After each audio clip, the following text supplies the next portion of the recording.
భారతదేశ సాంప్రదాయాల ప్రకారం ఓ అబ్బాయి అమ్మాయి పెళ్లి చేసుకోవడం గురించి మనకు తెలిసిందే. కానీ ఇప్పుడు సాంప్రదాయాలకు వ్యతిరేకంగా ఇద్దరు అబ్బాయిలు ఇద్దరు అమ్మాయిలు ప్రకృతికి విరుద్ధంగా పెళ్లి చేసుకుంటున్న వార్తలు తరచూ వింటూనే ఉన్నాం.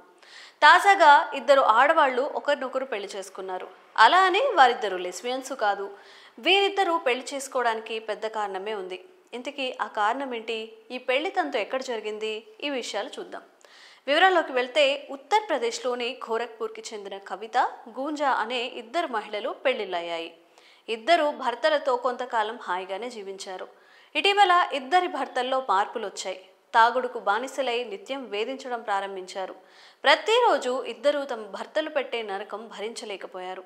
పెద్దలకు చెప్పినా ఫలితం లేకుండా పోవడంతో తమలో తామే కుమిలిపోయారు.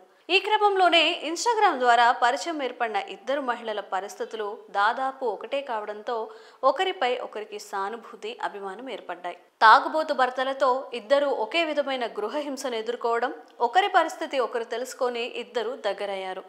ఈ క్రమంలోనే ఇద్దరి ఆత్మీయ బంధాన్ని పెళ్లిగా మార్చుకోవాలని నిర్ణయం తీసుకున్నారు. పెళ్లి సమయంలో గూంజా పెళ్లి కుమారుడిగా మారి కవిత నుదుటిపై సింధూరం పెట్టింది. ఇద్దరు దండలు మార్చుకొని గుడిలో 7 అడుగులు నడిచారు. ఈ సందర్భంగా కవిత మాట్లాడుతూ తమ భర్తలు తాగొచ్చి హింసించేవారని, ప్రశాంతమైన జీవితం కోసం ఈ నిర్ణయం తీసుకున్నామని చెబుతున్నారు. గోరఖ్పూర్లోనే ఇల్లు అద్దెకు తీసుకొని ఏదో ఒక పని చేసుకుంటూ జీవితం సాగిస్తామని చెప్తున్నారు.